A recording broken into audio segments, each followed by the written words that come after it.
Hi everybody, thanks for tuning in to another Paint Party 101 tutorial. My name is Max Hernandez. I'm going to teach you how to paint a vase full of flowers. I have a square canvas here. I'm going to put a couple of colors on the plate. I actually made it so you can see my palette this time, so you can actually see what I'm doing in order for you to easier understand what you need to be doing on the canvas. So I'm going to run through a couple of colors and a little bit of structure here.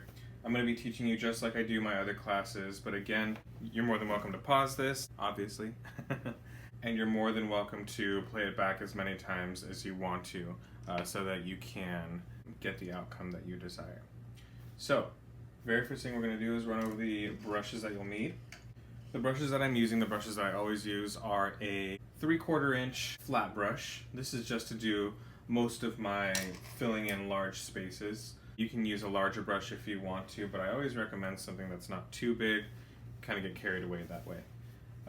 And then I have a medium round brush, and that's a number 6. You could always use anywhere from like a number 4 to a number 10, depending on how comfortable you are with these kinds of brushes. But I use a number 6. I feel like that's a really good size to use, so you can see. It's about the size of my pinky, maybe half. And then I have a detail brush. And that's just like the size of the end of a toothpick or something like that. This is just for really small details, no filling in shapes or anything like that. Anything smaller than about a nickel, I'll be using this to fill it in or do my details. So, got those brushes. You're more than welcome to use any other brushes that you have. I do like to use just those 3 because it challenges me. Other times I use small flat brushes. These are really super helpful, or hairline brushes if you can stand them. They don't hold that much paint. So I'm going to use acrylic today.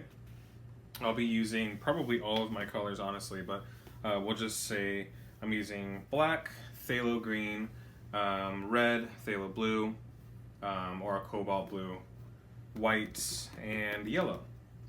And this is all just regular acrylic. I use Blick acrylic, I guess it's called Blicrylic, but that's what it looks like. So I don't know if they're doing online orders right now, but you can check it out. You could probably get a, I don't know if there's like student discounts or anything like that, but you'll have to check their website. I always use their paint. Even for my commissions, I use their paint. It's really, really good quality. The only color I've ever had problems with is this orange, and it just turns to a really weird consistency after about, I don't know, like a month, so it doesn't store very well. Other colors, they're absolutely perfect. But yeah, so let's go ahead and jump into this. So the very first thing I'm going to do, as always, is I'm just going to wet my canvas. I'm using a spray bottle because it's just easier at this point. Really quick, you can use one of these too. I have a bunch of these laying around everywhere, but I'm going to use that.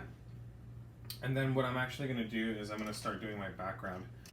But I will take into consideration, that I want there to be a vase on the left side with a bunch of flowers in it, and I'm going to have some writing over here. This is Mother's Day inspired. It was actually sent to me by one of my good friends, Tammy Knowlton. She owns Black Horse Tavern in Norco, so you should go check her out too. But yeah, so this was a request of hers, and I'm going to go ahead and try to put my own spin on it, see how it turns out. So I'll go ahead and use my large brush. So I'm going to go ahead and grab a tiny bit of blue, really small amount. If you're on this size canvas, which is a 12 by 12, it's a 1 foot by 1 foot canvas, you can just follow everything word for word that I'm saying with your own interpretation. But if you're using a 16 by 20, you can still do the same thing. You're just going to have less room side to side because of the proportions of a square compared to a rectangle standing up. So all I'm going to do is I'm going to start from the right side here. I'm just doing long up and down brush strokes. I'm going to make this kind of a gray background, but I want a really super light blue tint to it. I'll end up bringing my my black and my white in here in a second. It's okay if it drips all over the place. It's kind of what paint does, unless you're using it just by itself without any water. But I always recommend water. Why do I always recommend water? Because it makes it easier for you to conserve your paint. You're not adding too much, not more than you need. And then you are also spreading it around a lot easier. So eventually what's going to happen, everybody, is I'm going to make this left side a little bit brighter, actually, because my flower vase and my flowers are going to go there, and I want them to stand out. So you can see it's kind of dripping all over the place. That's kind of how it's supposed to be. Don't worry about that. I'm just going to put my brush inside the water real quick. I'm going to grab some white paint. Whoops, right over my blue. That's okay. And I'm going to grab some black paint. If it wants to come out. It's all clogged up. Last thing I want to do is get black paint all over this room, but it has happened before, so maybe one of these days you'll get to see paint explode everywhere. And if it does, then I will leave it and not edit it out. Let's see here. Don't want this to get everywhere, but I'm just taking out the little plug in there. Just paint that's dried over time. Oh my gosh, it's so satisfying. It's just dried paint. Like that. I got a towel over here also. It's just a cloth towel that I've messed up over the years, so now it's my painting towel, so I don't have to use paper towels. So you can see how the background's actually gone to a really nice kind of tie-dye looking thing. It's very free. If you'd like to leave it that way, you can, but I'm going to create more structure, more texture here to make it look more like a wood kind of background with a cool tone to it. So got my gray, and I'm literally just going to go right over top of it, and this is going to start adding some of those streaks that we love. We love streaks. So those streaks of paint, you don't have to go over it a bunch of times. The more times you're going over one spot, ooh, too much black there. That's okay though. The more times you're going over one spot, the more you're going to blend it out. So if you really like those streaks, or if you really like the texture, don't touch it anymore. Just leave it. You don't need to do that too many times to where you're like completely losing your texture. So you could do this all at once. Like you can blend blue and white and black all together on your canvas. I feel like it takes a lot longer to get the perfect color that you want. This way, what's happening is I'm controlling the amount of blue up front. And I'm making sure it's not too cool, it's not totally overpoweringly blue. Because that's not really what I want. I want a cool toned wood looking feel. So you can do it either way. There's no wrong way. For myself personally, I like to control that temperature. Meaning the coolness or the warmness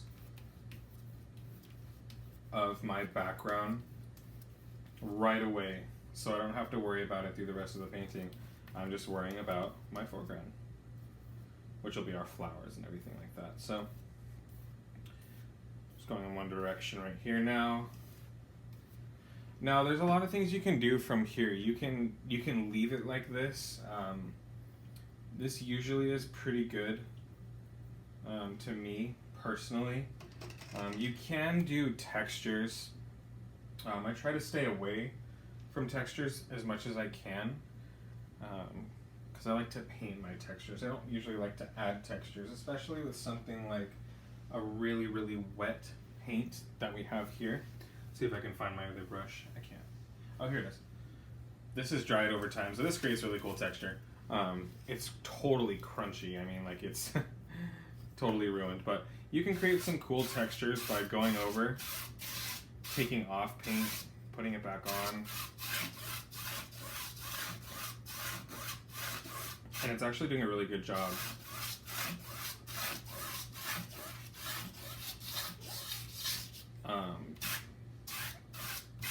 I do like what this does right now for the sake of this painting, but 9 times out of 10, I'm trying to paint my texture on anyway, but just another idea for you if you're creating like home decor or something like that.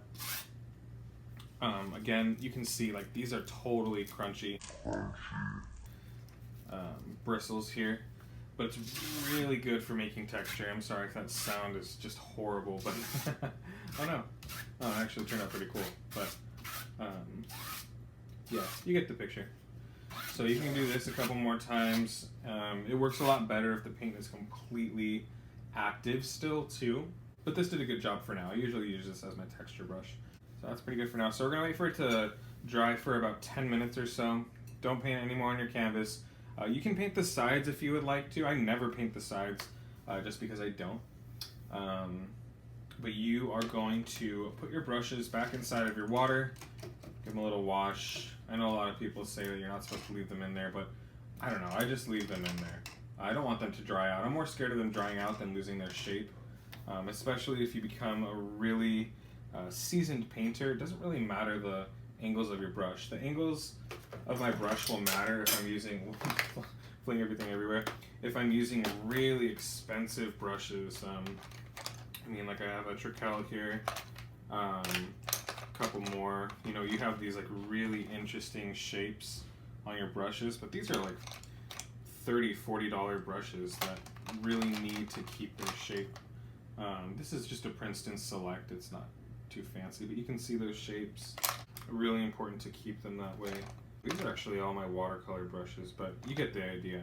And what we're gonna do again is I'm gonna go ahead and let this dry for 10 minutes. I'll skip forward for you guys so that you can see the dried outcome, and then we're going to move through to our vase and our flowers and all that stuff. Alright everybody, so we're back here. It's completely dry on the left side. I hit it with the blow dryer for a couple minutes. And then the right side is actually still a little bit active, but that's okay because we're just gonna work on the left. We are gonna add a little bit of a surface here for our vase to sit on. So I'm gonna go ahead and grab my phthalo green. I don't think this is plugged up, but I like doing this anyway. It's satisfying. See, I don't even know if you can see this here, but I'm doing it for you anyway. Oh, yes, perfect. Cool. Okay, green. Phthalo green. I don't use other greens. Typically, I almost never use other green paint just because this has such a wide spectrum for hue variation, tint, shade, you know, whatever you call it. But whatever you're looking for, you can pretty much get anything out of this green. Lighter greens that already have a lot of white or black or other colors in it, they tend to do really bad coming back to this super saturated green. So I like this. Most of the time I just use it how it is. So what I'm gonna do is actually, I'm probably gonna add some black paint to it. So I'll go ahead and grab my medium round brush, it's the number 6. I just give it a really quick wipe, either on the edge of the cup or on my towel. So I'm gonna go ahead and grab a scoop of green, scoop of black, maybe a half scoop of black. So now it's kind of turning to this grayish color. And then maybe, let's say, a scoop of white.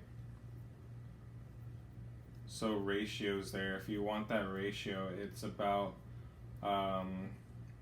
2 to 1 to 1, 2 being the green, the other ones are going to be black and white. 2 to 1 to 1, you want to have more green than you have black or white separately. So I have this kind of smoky teal. You can see there a little bit, I guess. Maybe we'll see it more in a second, but I'm gonna start from here and come up at an angle. Start at the bottom here. Do your best to do straight lines. They don't really matter to me too much. I mean, again, personally, that's a preference that you'll have to fiddle with or come to accept, if you will. But the straight lines don't hurt me as much because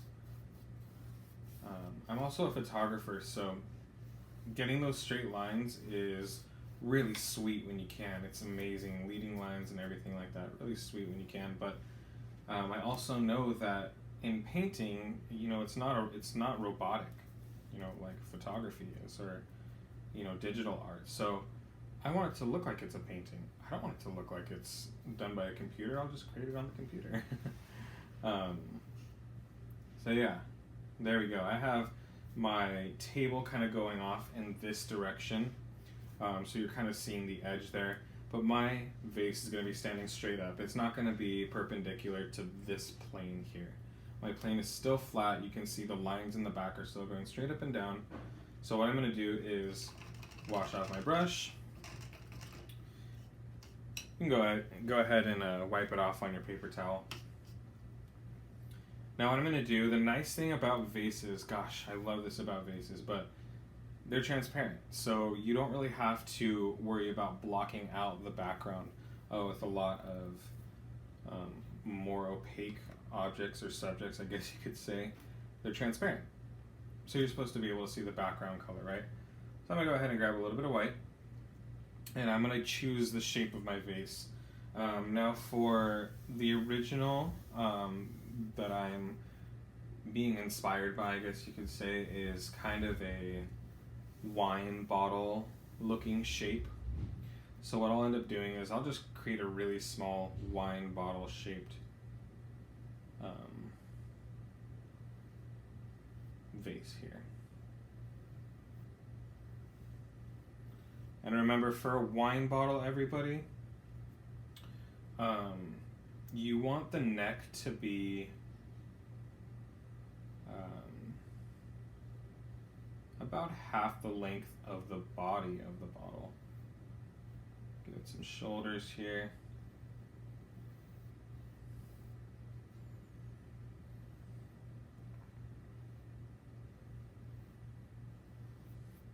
So it's not intentionally supposed to be green.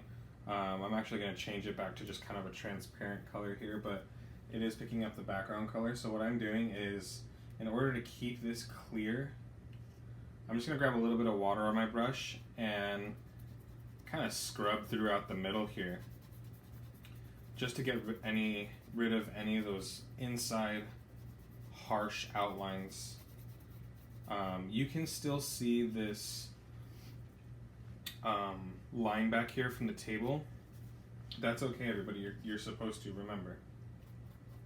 You are supposed to. That's very important. Don't lose that, or else it'll stop looking like a bottle, a see-through bottle, or a vase.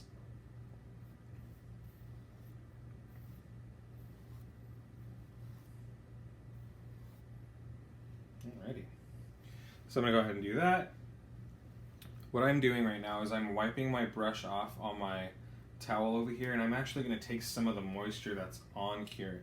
I just wanted to give it a little bit of direction and a little bit of haze. So this is a clean, semi-dry brush. I'm just going through here. It is actually adding some green, but that's okay. So you can take up the bottom here if you want to. It's up to you. So now you can see the bottom of the bottle. Either way is okay. So there we go. Now we have our vase. Now what I'm going to do is go ahead and wash off my brush here. I'm actually going to move to my detail brush just to carve out a couple of things that I know I want to be in my painting. So what I'll do, grabbing my small brush, I'm going to use probably white to carve out most of these things here. A little bit of white. I'm going to do a straight up stem here, best that I can. You can mess with the opening. It's probably not even going to be seen. So I'm just going to put a line there for now at the top of the bottle. So I got my straight up stem, and then I'll have like a couple coming off of this side, maybe one coming over more over here as well. Couple of stems maybe coming down through here. grabbing that green a little bit because it didn't want to dry yet. And you can make these curls at the end. I'm going to show you how to do that at the end a little bit better. So just do one here. You can make it even curlier if you want to. So good, we got our structure here. So we're gonna add a couple types of flowers. We're gonna kind of just make it look really colorful. Still trying to keep it rustic, but I'm going to put some red on here. Gonna put some of this sienna color. It's like a caramely color. Still got my white, still have my black. Some yellow. Regular yellow. And then what else do I have down here? Nothing. So that's it. That's all my colors. I have blue on here already. So let's get to it. Medium brush. I'm going to use my medium brush actually. Scrape it off. Wipe it off on your towel. Either way works. Now the most simple type of flower, I guess you could say, is just the flower where you stamp kind of everywhere. You can do that to this whole entire bouquet. That's totally fine. I mean, it'll probably look beautiful actually. But I'm just gonna create a couple of like maybe some roses and some specific leaves. So I'm gonna go ahead and go into my red. I love red. Grab some white, grab some red, stamp just like a couple times. You can see I'm not like mixing it like that, right? You wanna make sure you grab red, white, and stamp it a couple times so it's kind of swirling on there. It looks like a candy cane or a peppermint candy. So what I'm going to do is create kind of like a swirly disconnected shape here. And you can see that already looks like a rose. It's very quick, super quick. You know, kind of swirling in a circle. Some parts are touching, some parts are not. You can really play with this as much as you want. You know, you can add some smaller ones down here, really small ones down here. If you're doing this on a larger canvas, everybody, this is going to take more time, which is okay. That is totally okay. But the main part, the most important part of this painting here, this particular painting, is just to do it kind of quickly and haphazardly so it looks rustic and it stays looking rustic, right? So, got my flowers here, right? When using lighter colors like maybe green or yellow, sometimes even orange, they tend to be more translucent, more transparent. They can let more light through just because of the way that they're mixed. So, got yellow here, got a little bit of white. You saw that I put down here, white and yellow. So now when I put my yellow on here, it's not going to be translucent, or it's going to be a lot more opaque. Less of the background is going to be showing here. So I'm going to go ahead and kind of do the same thing that I did, right, with my rose looking flowers here. Now you can see how that looks, right? It looks really pretty, kind of still looks transparent, but look how different it looks if you're just doing yellow and you're not doing any white. This is kind of the difference that it makes here. I'll try to do one over here. You can see that it's picking up so much of the background color. It's, you know, you're just changing the color of the background basically. So you can see that's yellow and white. So you always want to make sure, if this is the effect that you want, then go for it. Otherwise, make sure you know that when you don't add white, you're basically just changing the color of whatever's underneath when you're using yellow or some lighter colors. So you'll have to test that. You can test that as much as you want. I think I have a good number of flowers here so far. But what I'll do is grab my detail brush now. I put my medium brush back in my water so it doesn't dry out. Tiny brush here. What I'm going to do is I'm going to go ahead and start putting in some foliage, some greens. So I'll grab a scoop of yellow, scoop of green. Favorite color to mix is this lime green color. I'll do another scoop of each. But I'm creating a lime green here. Add a little bit of white to give it some pop. tiny bit of white. It'll go pastel really quickly. So I think I'm just on the threshold there, so that's good. Now you can add like this mustardy color to it. It makes it look a little bit more rustic. I'll show you what that looks like. Don't add too much or it'll get this really grungy looking effect. Which again, if you're going for that, that's okay. So I'm kind of between a lime green and an olive green here. I'm going to go ahead and put this in between, kind of all over the place, doing my best to cover all of these white lines that we made originally. Right, I'm going to go over that one actually. These swirls also. This swirl here, kind of went too far on that one. And this one. Come all the way out. So we're still creating structure up there. I know it looks really funny, but it is supposed to for now. Now for creating contrast, so difference between lights and darks, I'm going to grab just green and mix it in with the color mixture that I made just a couple minutes ago. But with my dark green, now I'll be able to add more intrigue, more depth. So my color depth is increasing here because I had light underneath, dark on top, and you can kind of alter, you can kind of mix those around however you want to. Light on the bottom, dark on the top. Just kind of messing around here, following some of these places. I'm not worried too much about the inside. Maybe I'll follow a little bit. But again, I want to kind of scribble everything in.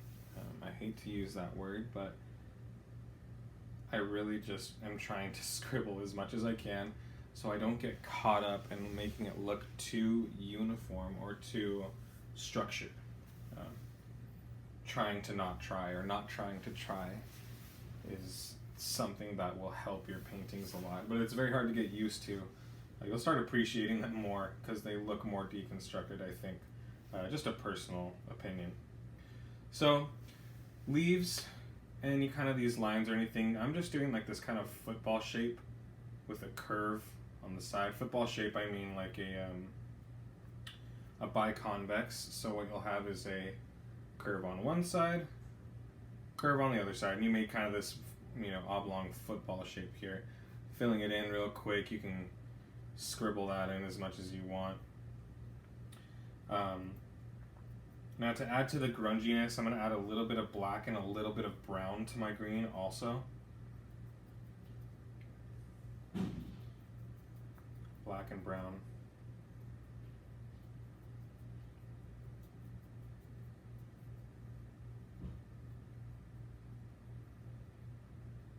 So now I have this kind of army green here. Love this green. I mean, this is going to be the most prominent green in your paintings here. But it really, really, really makes the painting, come to life. Beautiful green. Beautiful, beautiful, beautiful green. And I just keep going over, layering and layering and layering. This color can be detrimental to a painting at times. It's kind of a, I hate to use this word too, but it's kind of a baby barf green. Army green's got a little bit more saturation, but it really is a beautiful color used in moderation. I'm going to add a couple of these too. I really underutilize these in my floral paintings or commissions. But really skinny lines, something like this, those are actually really thick, but I'm just going to do a couple of really quick little short brush strokes on the side. Some decorative foliage. Oops, that's the wrong way.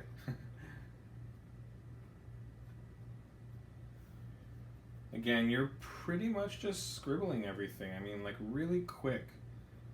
Don't go too quick to where, you're not hitting your marks, but quick enough to where you're not overthinking things. That's where I kind of switched up my style of painting a long time ago to make sure, that I'm not I hate to say this, but putting too much effort.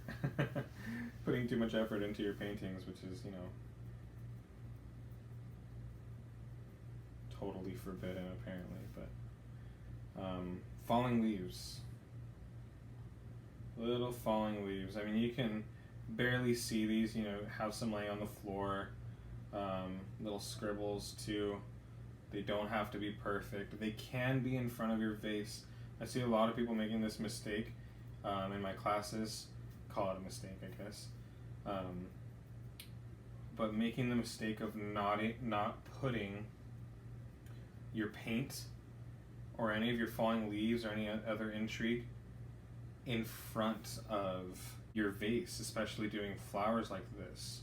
They're falling everywhere, right? Not just perfectly around the vase. They're falling in front of the vase. They're falling in front of the flowers. They're falling over here. One is a different way. You know, it happened to fall upside down.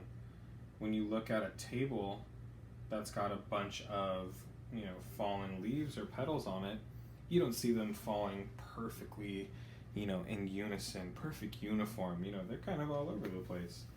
I'm working on doing a lettering class pretty soon, so keep your eye out for that if you are subscribed and you are watching these. But I'm going to go ahead and do a little bit of lettering here. You know, you can write anything you want. Get creative, doing something for mom, painting something for mom, or painting something for yourself.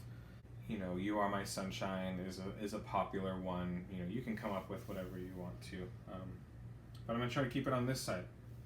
So let's see here. I'm going to go ahead and try to stay away from anything too long, too long of a phrase.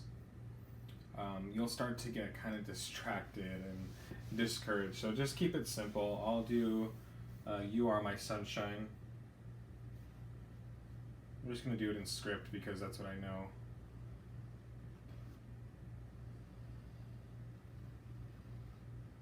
Script, handwriting, whatever you want to call it. Now the brush that I'm using isn't actually meant for handwriting. It just so happens to be absolutely phenomenal, you know, at control. I have other really expensive, lettering brushes that do not do what this brush does. This is just what number is this? This is like a number 1. Number 1 round Princeton Art and Brush Co. This comes in like a pack, so you could find them in a pack also. Let's see, what kind of A do I want to do? I'm going to do one of these ones. You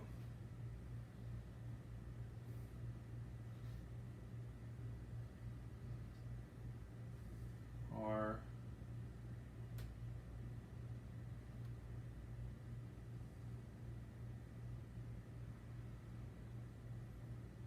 thicker there. You are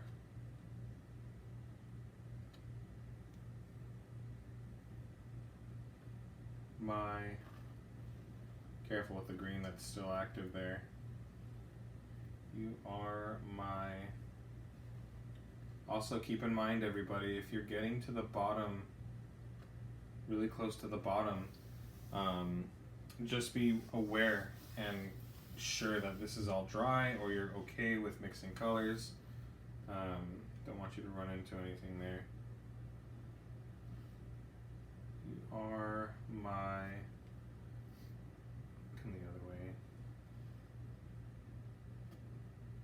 my,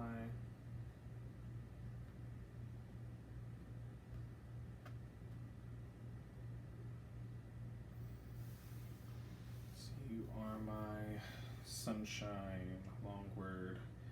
So I'm just going to kind of roughly see where it would be. S-U-N-S-H-I-N-E. Oh my gosh, super long word. Okay, let's start over here just to be sure. I'm going to do a regular S.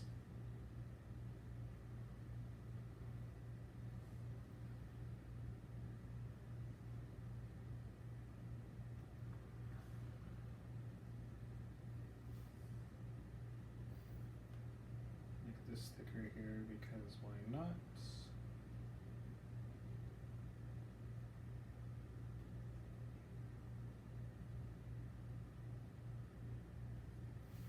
You are my, I'm going to connect these here. I have kind of a love-hate relationship with connecting non-script letters with script letters, I guess you could say. S-U, oops, I'm already running out of room. I need to make these really small. S-U-N,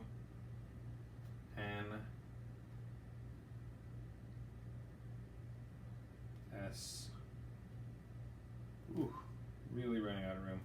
S, stop there, over there. S, H, I, way too much space there. S, H, I, N, flip up, C, H, S, H, U, S, H, I, N,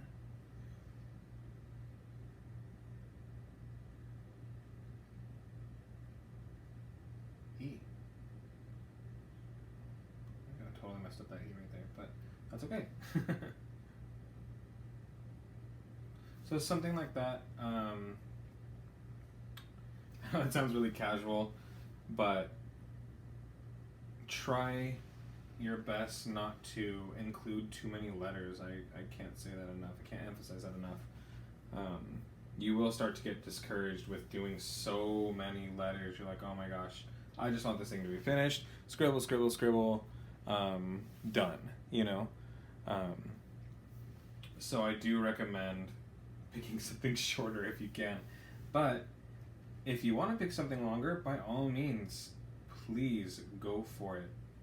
I'm rooting for you because, you know, having those longer messages, sometimes I need more. And, you know, whoever is receiving this is going to see your effort.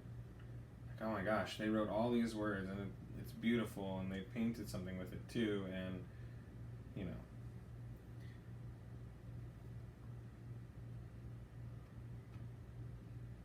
On one hand, art does go unappreciated, but it's very plain to see without explaining, you know, that I spent a lot of time on this, you know, you spent a lot of time on this. Anybody who painted this, we spent a lot of time creating these certain things. So I'm just touching up the letters here. The Y.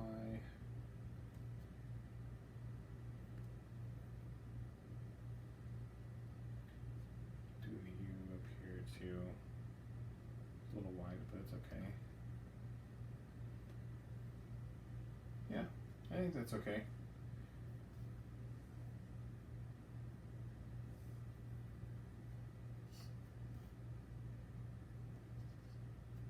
Do a little design over here.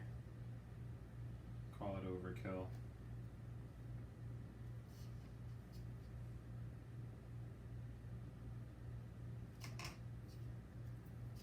Excuse me, cup.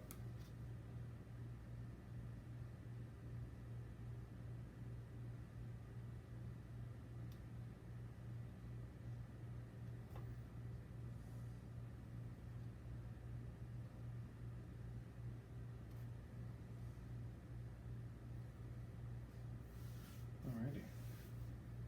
Now the very last thing I'm going to do is just, I didn't want these to blend over here, so I hope my head's not in the way. I'm just going to add some white as a highlight to this outer right side real quick. Super thin line, super small thin line. You can add any highlighting you want to on here also. Maybe to the back side of the inside. Underside. Actually, I might want to make that a little darker.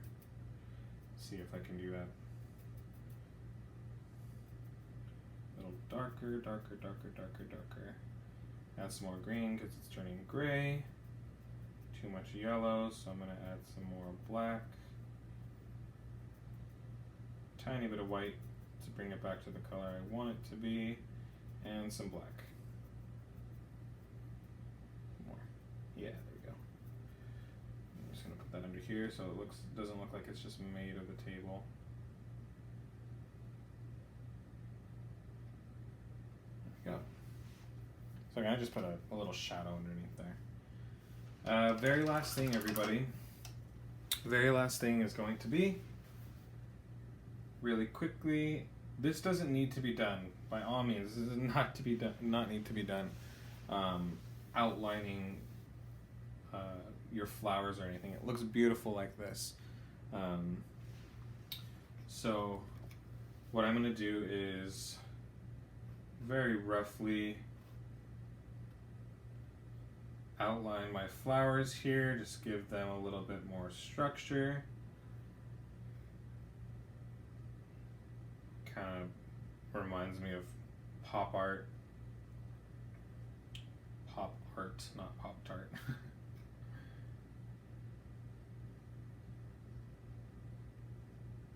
So, just following kind of the general shape, adding my own inclusions. Coming around here.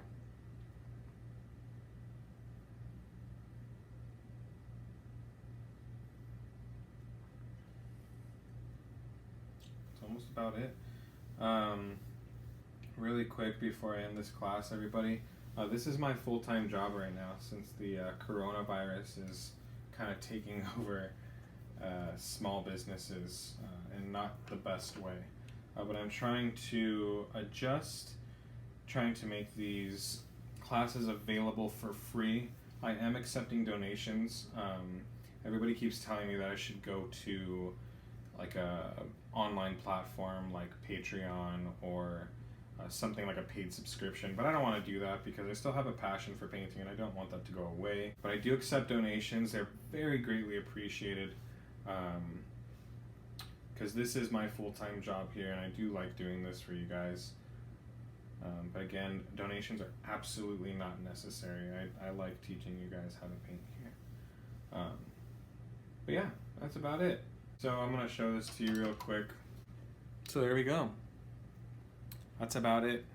Really nice Mother's Day present or to give to a friend or to a family member or something like that. Really quick too, you could change all these colors up too. Keep the greens the same, but change every other color up and you can get so many variations. Sorry I didn't use a 16 by 20 this time. I'm running out of those and I don't really want to go out, but I have like a billion of these little square ones. So these are really nice. They fit on, you know, a small part of your wall space or a desk. So that's about it, everybody. Thank you very much for watching. This is Paint Party 101. My name is Max Hernandez, and I'll see you next time. Bye.